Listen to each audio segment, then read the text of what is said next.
Hi, everyone, and welcome to this first webinar in the Agterra Academy's 2021 webinar series. Today, we're going to be discussing best practices for working with SprayLogger hardware. So my name's Eric Hoverston. I work in the marketing department here at Agterra. I've also got Alan Price here with me, who works in support and service. Alan, do you want to go ahead and say hello? Good morning, everybody. Hope everybody's doing good. Excited to be here to go over some best practices for our spray loggers. Great. Thanks, Alan. All right, so Alan and I are going to be sharing duties in explaining the main components of Agterra's SprayLogger data loggers and how you can ensure you get the best results and longest life out of them. But before we jump into it, I wanted to explain a little bit about the format of the webinar. For those of you who are used to working with services like Zoom or GoToMeeting, this webinar will be a little bit different. Alan and I have put together a presentation which is being recorded live, but the video that you're seeing is about on a 10 to 15 second delay. A great feature of this format is that you have the option of watching along at your own pace. If you look at the bottom of your screen, you'll see that you can pause and resume the webinar, go back to earlier parts, and even speed up or slow down the video. If you choose to go back, you can click the live button at any point to return to the current point in the webinar. This format also means that you won't be able to chime in with your microphone as we go along. However, we still encourage you to participate. To do that, we've included a Q&A panel, which you can see on the right side of your screen. Please jot down any questions you have when they come up and send them over to us. We'll have someone moderating the questions and answering them as we go along. Alan and I will also take a moment at the end of the presentation to respond to some of the questions as well. Since you'll be on a slight delay from where we are in the office, don't hold your questions until the end. Type them up and send them whenever they come up during the presentation. And if you don't get a response right away, just be patient and we'll get to all of them. Also, if you happen to show up late, so you're viewing this a little bit further behind us, you can continue to watch the webinar even after the live recording is ended. So don't worry about that. Lastly, we're also going to post the webinar on the Agterra Academy website immediately after the event is finished. So you'll be able to return to this information later if needed. All right, so with that out of the way, we're going to go ahead and get the presentation started.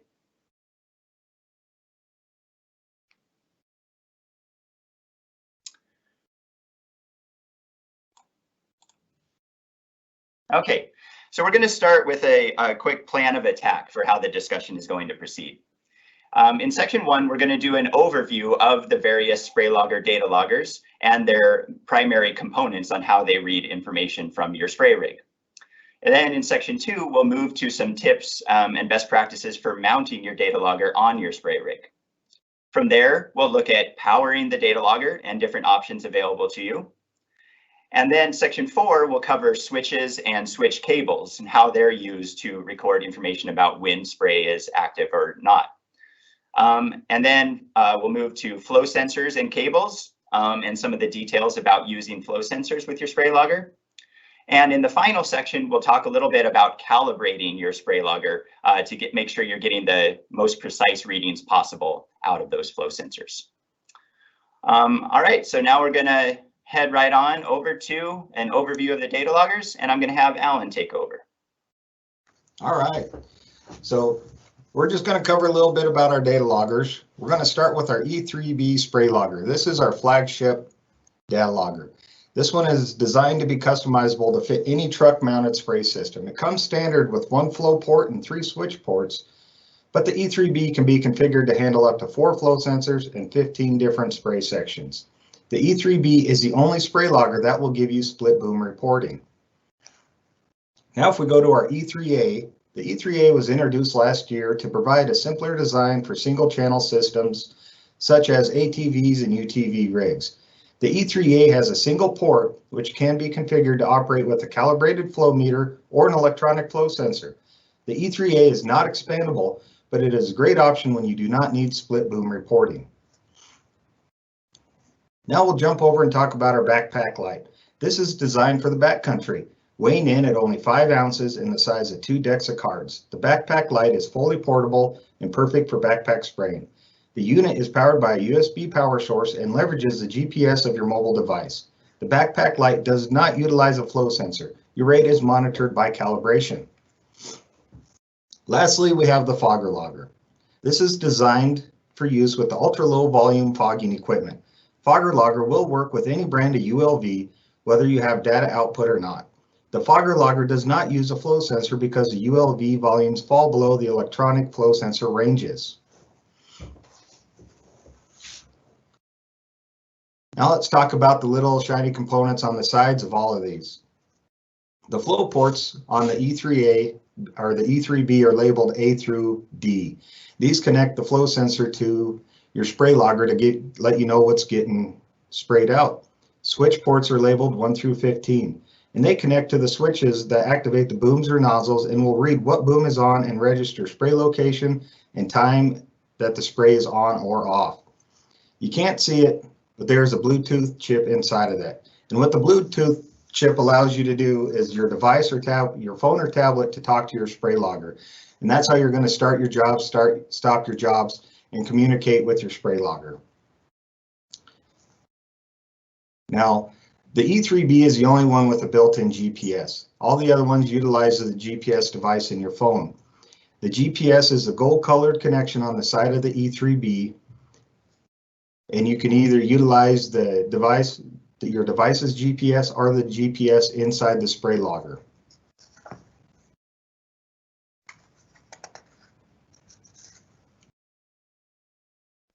All right, thanks for that overview, Alan. Next, we're going to talk about mounting your data logger on the spray rig. So when it comes to mounting your data logger on your rig, there are a couple of things to keep in mind. The spray logger is IP65 rated against dust and low pressure liquids. This will ensure that your data logger can handle normal outdoor operation. However, as with any computerized equipment, it's best practice to protect your spray logger from the elements. So we recommend that you mount your spray logger in the cab or in an enclosed workbox on the rig. You can see here on the screen an example of an impressive mounting job for a truck. And here's an example on an ATV that utilizes an enclosed workbox. And you can see a zoomed in version of that workbox here. So these are some really high quality examples of a good way to mount your spray logger on the rig. Notice next the mounting brackets that are a part of every spray logger box. We recommend that you secure the box on your rig using these brackets. There are two reasons for this. First, mounting the unit will prevent it from sliding around in your rig, which can lead to variability in the GPS and Bluetooth connectivity and potentially damage the electronic equipment inside.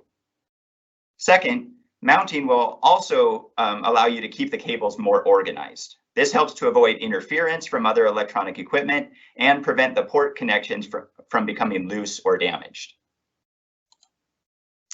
Now on ATVs, where you might want to take the data logger inside on an occasion, you can consider using Velcro strips to mount the data logger. But again, our recommendation is to secure it tightly using the mounting plates. It's also important to consider the Bluetooth and GPS connections when mounting the data logger. The spray logger connects to your mobile device by Bluetooth. While the range of a Bluetooth connection is normally many yards, if there are steel elements between the data logger and your mobile device, this can impact the connection. So when choosing a location to mount your spray logger, we recommend testing that your mobile device can easily connect to the data logger from the position where you'll be operating it in the rig. And one other note, you'll be asked to provide a passcode when you connect to the Bluetooth of the spray logger, and that code is 1234. Also remember that the spray logger determines your spray location using a GPS sensor. If you'll be making use of the built-in GPS on the E3B units, a magnetic antenna is provided in your package. It includes a long cable that attaches to the GPS port. You'll want to make sure that this GPS antenna has an unobstructed view of the sky. So affix the magnet to a metal component on the outside of your rig and string the cable to the spray logger. It's also a good idea to center the GPS antenna on your rig. This will ensure that you get the most accurate readings for booms that are positioned off to one side or the other of your rig. As a tip, to make sure the antenna stays in place, try securing it to the headache rack on your rig using zip ties. And lastly, before you get rolling on a spray job, you'll want to test the GPS accuracy that you can achieve. Test this with your rig in normal use so you can determine if there's any interference from the other equipment. This includes such things as overhead lights that you might use for, say, right-of-way work. Try a few different positions to determine which provides the best accuracy for this GPS antenna.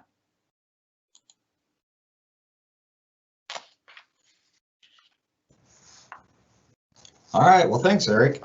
Now let's talk about some best practices for powering our data loggers. These options are preferred because while the SprayLogger does have a built-in surge protection, these options provide additional security against surges that can cause damage to the computer inside the data logger. The E3 series SprayLogger and the Fogger logger require a 12-volt power source, but you have a few options available for powering them. You can use a 2.1 amp. Oh, there we go. You can use a 2.1 amp USB cigarette lighter adapter or the 110 volt adapter that usually comes with them. Now you can direct wire these into your rig. We don't recommend it as much, but if you do have to direct wire it in, we require that you use a 3 to 5 amp inline fuse for additional surge protection. Wire it into a switch on your rig so the SprayLogger is only powered when the vehicle is running. And always turn the SprayLogger off using the power button at the end of the day, not the power source. Just like any other computer, you got to go through your practices of shutting it down and not just killing the power on it. All right, now we're going to talk about powering with rechargeable batteries. This can be a convenient way to make sure your SprayLogger is even more portable than it already is. The backpack light is powered by a 5-volt battery. The E3 series SprayLogger and Fogger loggers require a 12-volt battery. These batteries are not included, but Actera does have options available for purchase.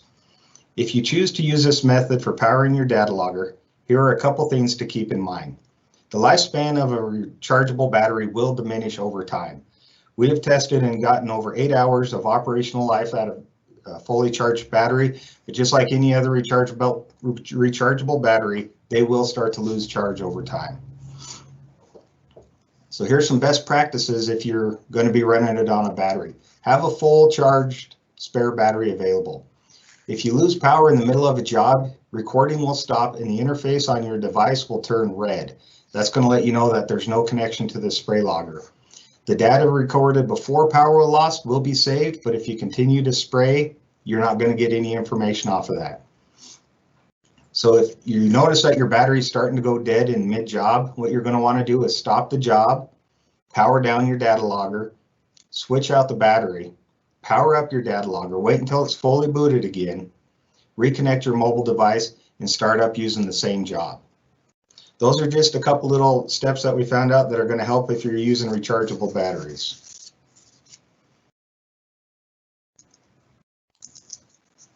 Great, thanks, Alan. All right, so next we're going to move on to some tips for using switch cables with your SprayLogger. So the SprayLogger determines whether to record spray out of a particular boom or section of your rig based on whether the associated switch is active. In order to do this, we must connect the SprayLogger to the switch using one of our switch ports. You will connect one of the numbered ports on your SprayLogger to the switch using the included switch cable. In addition to the use of numbers for switch ports and letters for flow sensor ports, you can also distinguish the type of port based on the number of pins that it has. Flow sensor ports have 6 pins and switch ports have 3. This will also help you to distinguish which cable you use for each. Switch cables have a 3-pin receiver end and will only fit on the switch ports. Now there are 2 types of switch port available depending on the manner of activating spray on your rig. So if the spray for a particular boom or section is controlled from a switch panel in your rig, then you simply need to wire the switch cable into these existing circuits. This is what we call electrical activation of the boom or section. If, on the other hand, you have a manual actuator for a spray section, such as a handgun or a valve lever, SprayLogger can still be used to register when this section is active. In this case, your SprayLogger will have to be customized with a specialty powered switch port. Powered ports have a rubber gasket around them to help you to distinguish them from standard ports. You will also need to plumb into your line with a flow switch that goes into the line that goes to the handgun or the lever activated nozzle. This accessory activates when liquid is flowing through it. Thus, it can be used to register when the manual valve is open and spray is flowing. Now, to wire the switch cable into the switch circuit, you're simply going to connect the blue wire of the switch cable to the positive lead in the circuit and the black wire to the negative one. If you're wiring into a flow switch, you just wire the blue and black wires in the cable to the 2 leads of the flow switch. Now, the cable will also include a third brown wire, which isn't used by the data logger. This can be trimmed back and taped off. Lastly, when you configure your SprayLogger, you're going to assign each spray section of your rig to a port on the data logger and specify for that port its spray pattern width and offset. Consequently, it's important that the right switch gets connected to the right port when you connect it. We recommend that you label the end of each cable with a boom section identifier and the appropriate port number on the SprayLogger. That way, if and when you need to disconnect the data logger, you can reconnect it easily.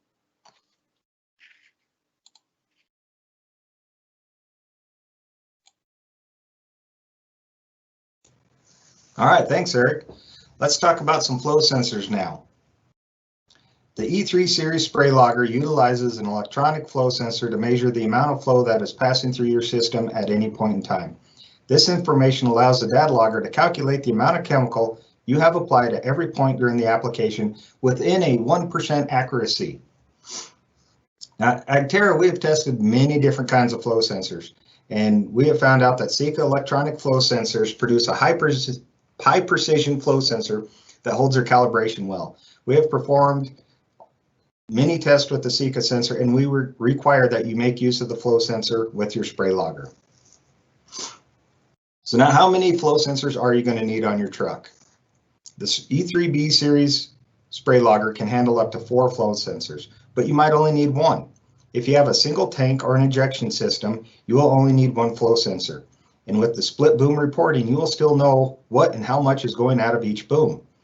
Now, if you have multiple tanks or there's multiple lines feeding directly from your pump to different spray sections, then you will need different or multiple flow sensors. That will allow you to track every line that is going out of your booms or multiple different tanks. We've seen lots of different kinds of spray rig setups here, and we're very confident that we can help you find the series of SprayLogger that you need to meet your spray truck. We'd like to sit down and talk and ask a couple questions beforehand, because we don't want to oversell you something that you're not going to need. We want to get you the right equipment for the job the first time.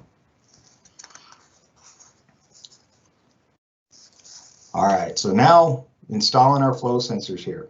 As Eric said before, the flow sensors have a 6-pin connection as opposed to a 3-pin. And they connect to your SprayLogger using the special flow cable, the yellow cable, and that connects to your flow ports between A and D. Your Sika flow sensors will have to be plumbed into your spray system. This process is fairly simple, but there are a few steps to keep in mind. The Sika sensors come with a variety of different sizes and different flow ranges. When you order your SprayLogger, we'll ask you some questions about your rig to make sure you're getting the exact sensor you need.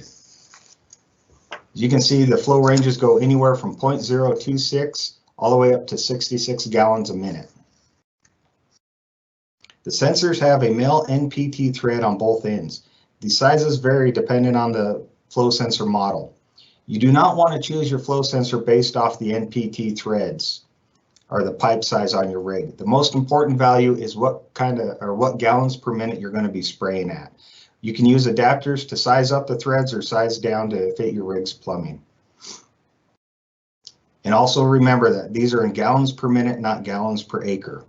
That was one of the biggest confusions I had when I first started here, was getting it to gallons per minute and not gallons per acre. The flow sensors are directional. There's a white arrow on the sensor that indicates the direction of flow. Make sure you orientate the sensor appropriately when installing your line. If you go to install it backwards and you have flow going the wrong way, it's not going to register anything. So we always want to make sure that the arrow is going in the way that the flow from your pump is going. All right, let's take a moment and go over some best practices for locating your flow sensor within your rig's plumbing. The flow sensor operates best and will have the longest life when it has full flow and does not accumulate sediment inside of it. You can ensure best performance by choosing a good location along the spray line for installing your sensor.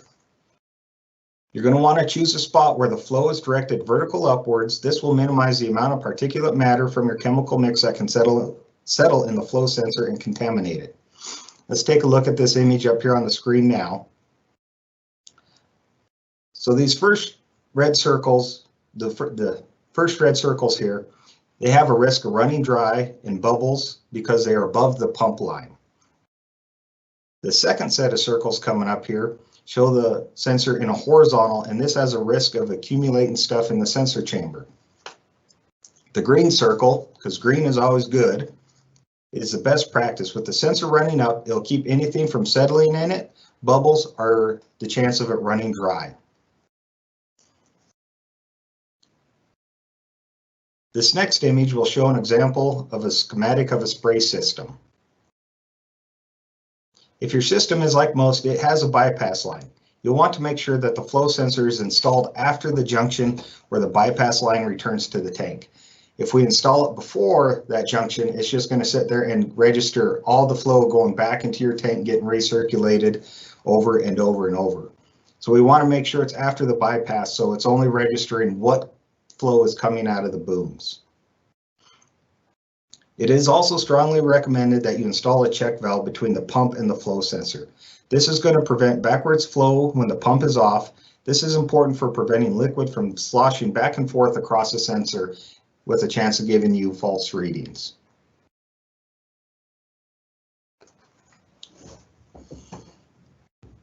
All right. Here's a couple more best practices for installing your flow sensors. Electronic flow sensors can be sensitive to interference from nearby electrical fields. For this reason, if you have multiple flow sensors, we recommend that you install them at least 2 inches apart from each other. The yellow cables are insulated to minimize the chance of interference. However, we do recommend that you do not bundle these together with other wires, such as your brake lights, your strobe lights, any sort of other electrical wire. That could cause some interference. If you just bundle all yellow wires together, you should be good.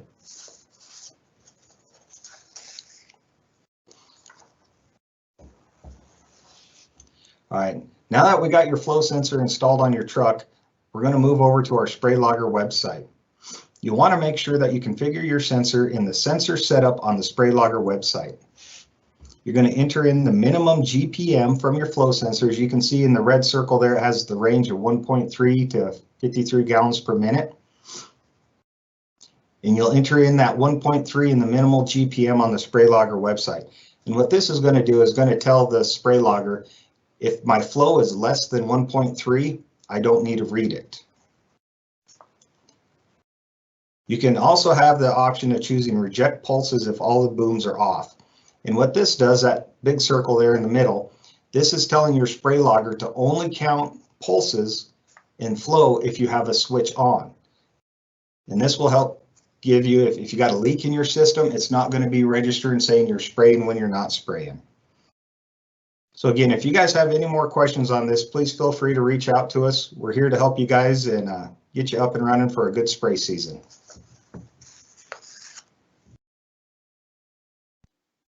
Well, thanks, Alan. That was a lot of great info. All right, so we're going to move on to the final section of the webinar now, and this is on calibrating your SprayLogger.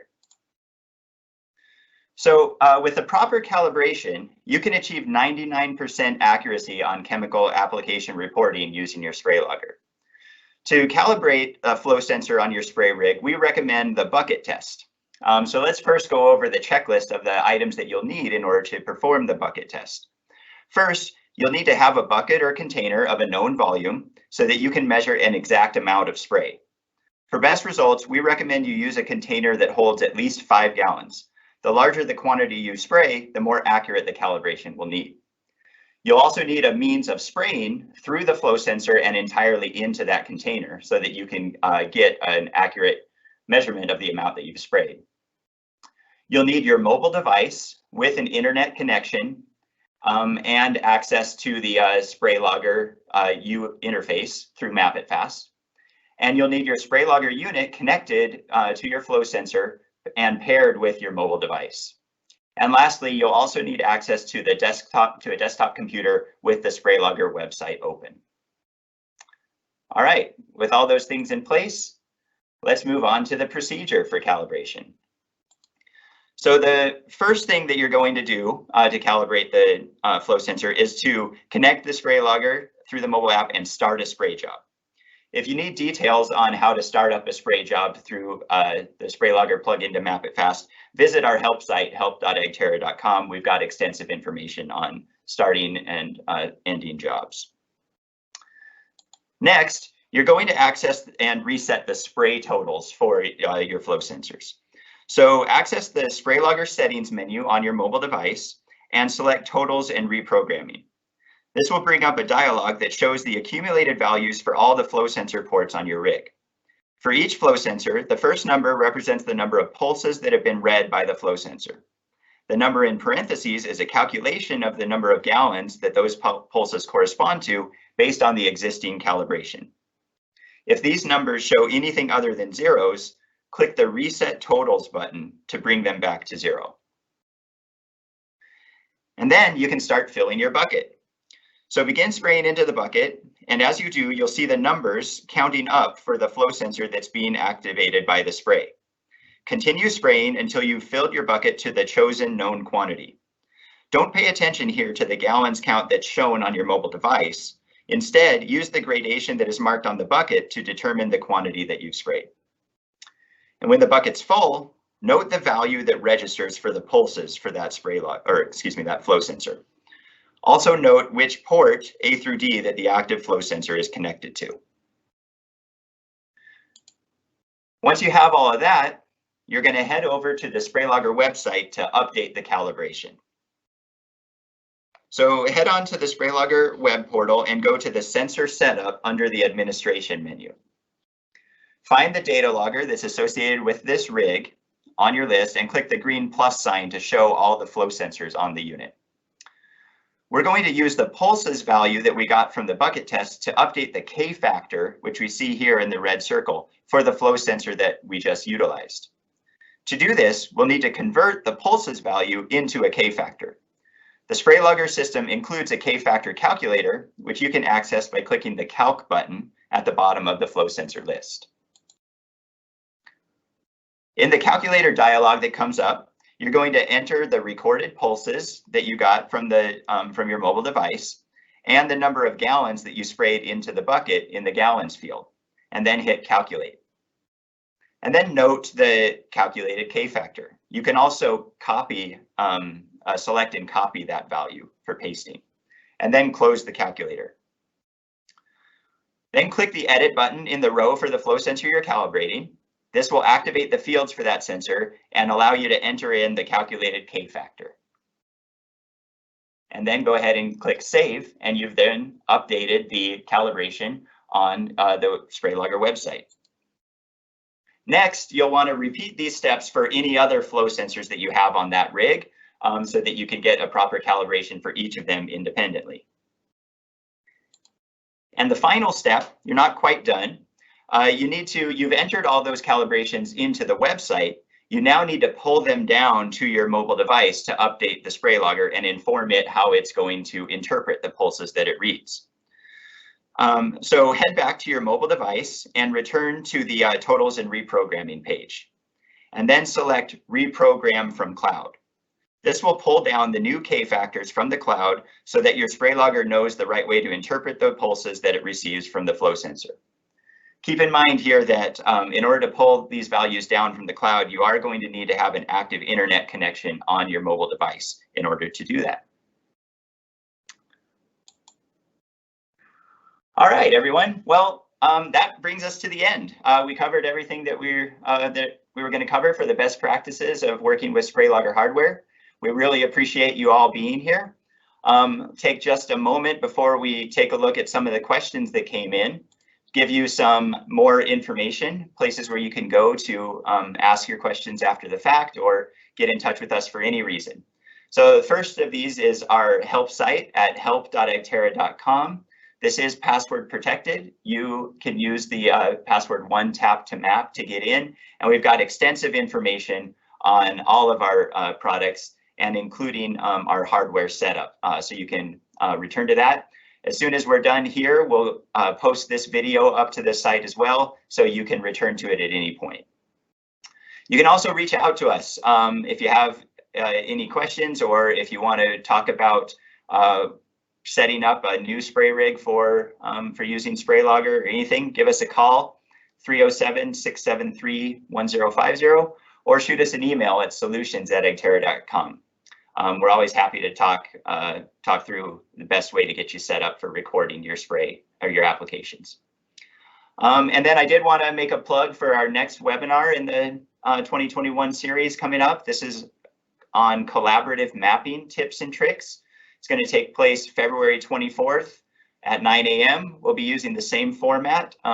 So be sure to stop by and check that out. If you haven't registered already, you can go to our website, www.agterra.com/webinars, to sign up for this next one or any of the additional webinars in our series. All right, so let's take a moment now and just look through some of the questions that we got. Thank you guys for shooting those questions over. I'll go ahead and bring myself up here and we'll talk through some of these. So we had one question that we just answered, which is that we are going to be making this material available on the on our help site, so you'll be able to come back to it at any point. Thanks for sending that over, Carla. Tyler asks, can the loggers still record data while outside of cell service? Excellent question. Yes, they absolutely can. The data logger has a the E3 series have internal storage on them, and the SprayLogger can also make use of your mobile devices storage, and all of your spray data will be recorded. And then as soon as you return to service, it'll automatically sync up to the web. So you can be spraying out in the backcountry and the spray job will be recorded just fine. Thanks, Tyler. Joe from Boulder County asks, when securing the flow meter to the rig, will vibration impact it? We have an aluminum frame with which it's attached. The pump motor will cause vibration. Will that impact the flow meter? Hey, Alan, would you be willing to take that answer? Sure. Yeah, little bit of vibration is going to be good. Normal vibration is not a concern. If you are starting to get a lot more vibration out there, you can look for something to help damper that vibration. Some foam would help, or they got those rubber, I can't remember the name of them, but they're like little rubber bolts with rubber on them to help damper out the vibration. If you are running into issues with that and you try the foam or those bolts with the rubber on it, give us a call and we can try to help you walk through that and see if we can come up with something else.